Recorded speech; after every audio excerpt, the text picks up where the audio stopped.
Fala pessoal, Salles aqui. No último vídeo eu mostrei para vocês como é que eu montei a minha trilha para migrar nessa jornada de me tornar um especialista em DevSecOps. E hoje eu vou estar aqui mostrando para vocês um pouco da prática, né? De como é que eu coloco em prática esse meu estudo, de como é que eu sento a bunda na cadeira e começo a estudar de fato e praticar todo esse material. Então vou mostrar aqui para vocês um pouco da minha tela e vocês podem me acompanhar. E esse método que eu uso para estudar para DevSecOps, você também pode utilizar para qualquer outra coisa que você esteja querendo aprender. Talvez essa metodologia que eu uso para aprender, você também pode aplicar na sua rotina e talvez seja bem eficaz. Então, antes de tudo, eu gostaria de lembrar vocês que eu tenho um blog onde eu tenho postado bastante coisa interessante que você pode ver e aprender um pouquinho mais também, é uma forma também de ajudar o meu trabalho. Então é isso, vamos para o vídeo e vamos aqui um pouco para a prática. A primeira coisa que é necessário a gente fazer, e eu mostrei um pouco no último vídeo, é saber montar essa trilha, né, de jornada de aprendizado. Então, se você ainda não viu o último vídeo, dá um confere lá. E eu também mostro a importância de você saber o material que você vai utilizar.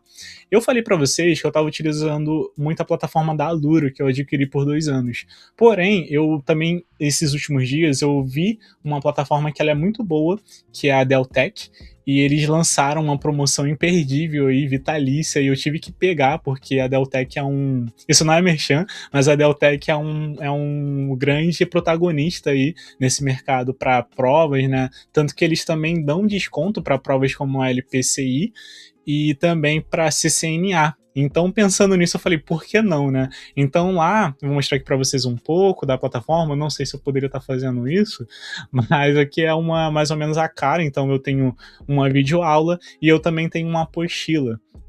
E logo eu vou mostrar para vocês um pouquinho mais sobre essa questão da apostila e de como é que eu uso isso também. A outra questão também é a Alura. Eu não sei se vocês sabem, mas na Alura você consegue criar uma trilha com os cursos que tem lá. Então a Alura, para quem não conhece, é como se fosse uma plataforma onde você tem várias videoaulas, vários cursos lá dentro, e você pode iniciar uma trilha, ou seja, você vai ter uma sequência de cursos que você vai seguir. Eu posso criar a minha própria trilha, inclusive foi exatamente isso que eu fiz. Eu vou estar deixando aqui o link na descrição, se você tem a Alura, você pode usar essa trilha que eu estou utilizando. Por exemplo, eu dividi ela em 4 séries, vamos chamar assim, onde eu chamei de S1, S2, S3, S4, e aí se você clicar nela, você vai ter aqui esses cursos que você tem para seguir. Até o momento eu só completei uma, porque eu estou utilizando mais agora os cursos o material da Deltec, mas enfim, não tenho dinheiro para ter essas plataformas, para comprar essas plataformas. Você pode usar o famoso YouTube. O YouTube tem muito material gratuito. O próprio curso em vídeo, que posta muito vídeo gratuitamente aí, ele tem uma playlist de cursos de Linux, no caso é o que eu estou aprendendo para minha primeira prova. E também tem desse cara aqui, que eu não conhecia ele, mas ele também tem uma trilha, né, uma playlist no YouTube focada para você fazer a prova de certificação LPI-C. LPI C1. Então, dá uma olhada aí, muito material gratuito. Sem falar nesses materiais em vídeo, né, que você pode ter, né, em videoaula, você também tem o próprio site da LPI, né, lpi.org. Se você acessar, você vai ter essa parte aqui onde você tem materiais didáticos e encontrar treinamento. Você pode vir aqui em materiais didáticos, aqui você vai entrar no site deles e logo abaixo você já vai ver alguns materiais que eles disponibilizam para você. Então, se você não sabe nada de Linux, você pode começar por esse Linux Essentials aqui, e se você já tem uma noção de Linux, você já pode cair direto nesses 2 materiais, do LPI C1 exame, e esse aqui é o 2 também, né? Então, se você apertar, você vai poder baixar gratuitamente esse PDF, e é um material também que eu estou utilizando. Mais à frente eu vou mostrar para vocês como eu estou utilizando ele. E aqui ele mostra todo o tópico que tem nesse material, né? Então, até se você não quero utilizar o material deles, mas quero ver videoaulas sobre, você pode vir aqui e pesquisar no próprio Google mesmo, início de boot do sistema. Então você dá uma olhada aí, dá uma pesquisada e você vai ver como é que faz isso. Então vamos lá. Agora que eu tenho um material já disponível comigo, eu tenho que começar a estudar. E como é que eu faço isso? Qual é o meu método de estudo? Eu normalmente no meu dia, eu divido em 1 hora teórica e 1 hora prática. Ou seja, 1 hora que eu vou estar lendo, que eu vou estar vendo aulas e anotando e tudo mais, resumindo esse conteúdo, e no outro momento eu vou estar fazendo a prática, ou seja, resolvendo exercícios, fazendo o meu laboratório aqui, né? Porque Linux é um ambiente onde você precisa praticar também, então eu faço um pouco disso nas minhas máquinas virtuais, então eu vou praticando. Então eu dedico sempre 1 hora para esse conteúdo teórico e 1 hora para prática. Dependendo da sua disponibilidade de tempo, você pode aumentar para 2 horas, né? 2 horas teóricas e 2 horas práticas. Ou se você for uma pessoa que gosta muito de prática, querendo ou não, com a prática a gente aprende bem mais, você pode dedicar até 3 horas de práticas, né? Ou, por exemplo, 2 horas de prática, 1 hora teórica. Então, vai muito do seu tempo. E uma metodologia que eu gosto muito de utilizar para aprender ao longo desse tempo é o Pomodoro. Eu não sei se você conhece esse método, mas é basicamente um tempo que você tem de foco e um tempo que você tem de descanso. Então, nesse site aqui, todos esses sites que eu vou estar mostrando para vocês, eu vou estar deixando aqui na descrição do vídeo. E aí, quando você for pegar esse link, aproveita e deixa um like aí no vídeo. Então, esse Pomofocus aqui, né, não sei como é a pronúncia correta, mas você consegue configurar o tempo de foco que você vai ter. O comum é 25 minutos de foco e 5 minutos de pausa. Eu configuro da seguinte maneira: eu deixo 50 minutos de foco e 10 minutos de pausa. Então você pode ver logo abaixo também que eu divido as tarefas em teoria e prática. Então, esse site ele é muito simples, você configura aqui, você pode criar uma conta ou não. Eu tenho uma conta, você vai vir em configurações e colocar aqui o tempo que você quer. Por exemplo, se você quiser 30 minutos de foco, você pode colocar 30 aqui, e, por exemplo, 8 minutos de pausa, você pode vir colocar aqui também, e aqui seria uma pausa longa, né? Depois de 4 sessões. E aí você também pode mudar isso. Você vai apertar em OK e pronto, já mudou aqui, como vai ficar aparente. Quando você quiser começar, basta apertar o botão de começar e pronto, ele vai contabilizar para você o tempo e ao longo desse tempo você vai estudar. E aí quando esse tempo terminar, você vai tirar o seu tempo de break. Só que muitas pessoas que eu conheço assim já tentaram utilizar esse método, para alguns funcionam, para alguns não, né? Então você precisa também experimentar e ver se vai funcionar para você. Se funcionar, show. Se não, às vezes o que acontece comigo é que eu estou estudando, 50 minutos não é o suficiente, eu passo um pouco disso, e aí eu vou, e aí quando eu começar a descansar realmente, eu venho no site e coloco aqui o temporizador de descanso, tá? Então é um pouco disso. Então apertei o play aqui para começar a estudar. É isso, eu começo aqui a ler o material teórico, assistir a videoaula, e eu uso o próprio Google Docs para fazer aí minhas anotações. Então, até uma forma de você ver o que eu estudei nesses últimos dias, eu estudei um pouco sobre sysfs, o dev, dbus, comunicação entre CPU e dispositivos, RQ, deixa eu ver aqui um pouquinho mais, portas de entrada e saída I/O, acesso direto à memória DMA. Então, é um pouco do material que eu estudei. Então, se você está na trilha de DevOps aí junto comigo, é bom, é bem interessante você dar uma olhada nesses conceitos. Se você não viu isso ainda, espero que você veja em algum momento. É um assunto ainda introdutório, porém muito importante também. E ao longo dessas aulas, né, ao longo dessa prática, eu também tenho muitas dúvidas que muitas vezes a aula ou a apostila ela não consegue tirar 100%.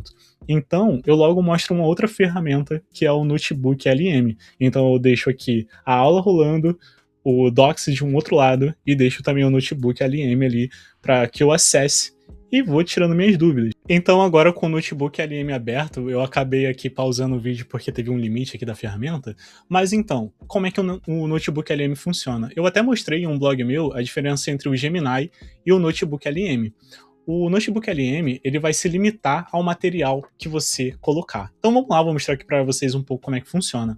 Atualmente eu tenho 3 cadernos, né, que são esses notebooks.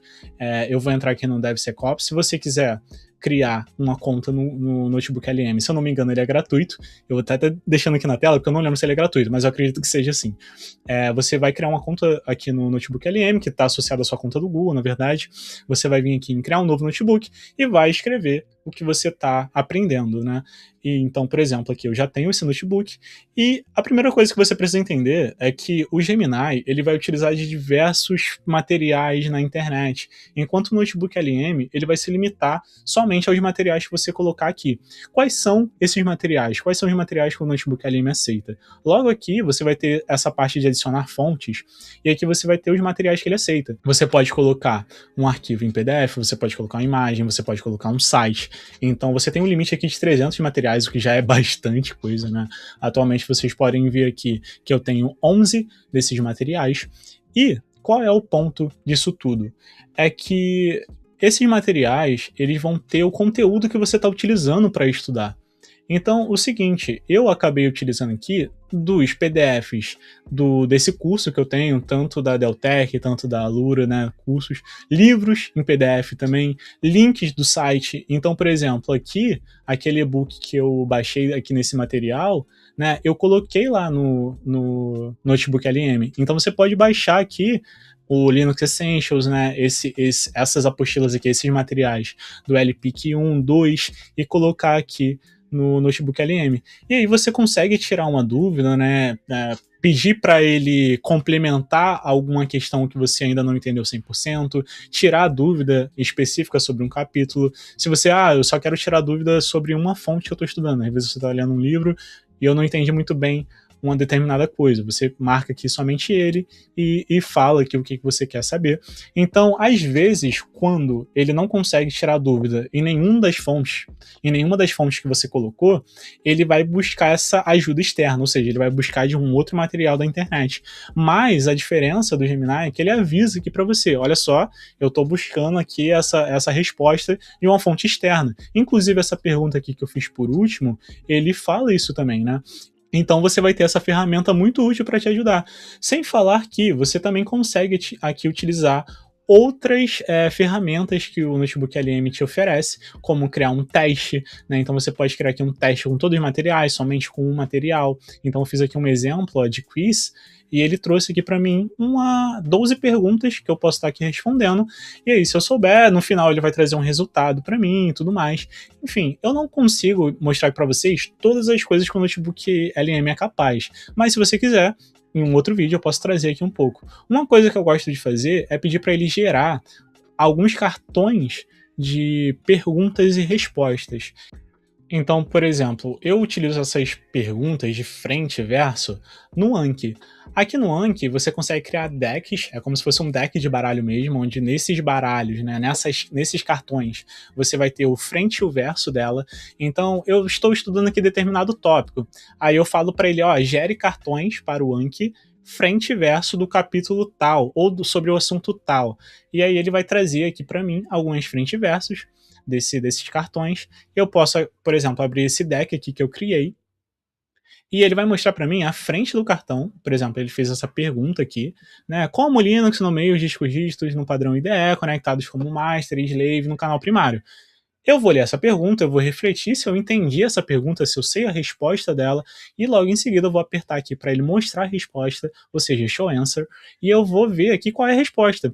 Se o que eu pensei, o que eu decidi aqui que seria a resposta correta, chegou próximo ao que ele disse aqui para mim, eu vou apertar em good, ou seja, eu vou mostrar para ele que eu entendi sobre essa pergunta, e ele vai mostrar menos vezes esse cartão. Se eu colocar aqui again, ele vai mostrar mais uma vez nessa própria revisão, e ele vai tender a mostrar para você revisar mais vezes esse cartão. Então é uma forma de você reforçar o conteúdo que você ainda não assimilou totalmente, que você não compreendeu completamente. E normalmente é aqui no Anki que eu faço essas revisões, né? Esse momento prático. Então a gente tem uma forma de reforçar tudo que a gente está aprendendo no Anki. Essa ferramenta você consegue usar ela tanto aqui no navegador, numa versão web, você pode baixar também no seu computador, você pode instalar no seu celular. Para você que tem iPhone, eu tenho uma má notícia, né? Ele é pago no iOS, então ele custa R$ 25, mas uma alternativa gratuita seria o Quizlet, né? Uma ferramenta aí também que tem até uma interface mais bonitinha, só que ele tem algumas limitações nessa versão gratuita, ele tem uma versão paga, mas vai funcionar igual. Acredito que para você que está aprendendo aí e quer usar dessa ferramenta de revisão, ela é perfeita. Eu realmente, de todas as coisas que eu mostrei aqui para vocês, eu acredito que o Anki vai te ajudar muito. Eu, inclusive, uso ela muito para aprender inglês. Inclusive, eu já fiz um vídeo aqui também falando um pouco de como é que eu aprendi inglês usando o Anki. Então é isso. Todo esse material aqui que eu utilizo é um material que eu utilizo no meu dia a dia para estudar. Então eu tento estudar sempre, todos os dias. Se eu não conseguir estudar um dia, eu não gosto de não estudar no outro. Eu sempre evito uma pausa sequente uma da outra nos meus estudos. Então é um pouco disso. Eu espero que você tenha gostado. Se você tiver alguma dica, alguma ferramenta que você acha legal, que você usa nos seus estudos e quiser compartilhar aqui nos comentários, fica à vontade. Não se esqueça de se inscrever, de deixar um gostei nesse vídeo e também de acessar o meu blog, né? Dá uma olhada lá no site, tem uma parte bem legal de ferramentas. E é isso. Ficamos aí para um próximo vídeo. Tamo junto, valeu!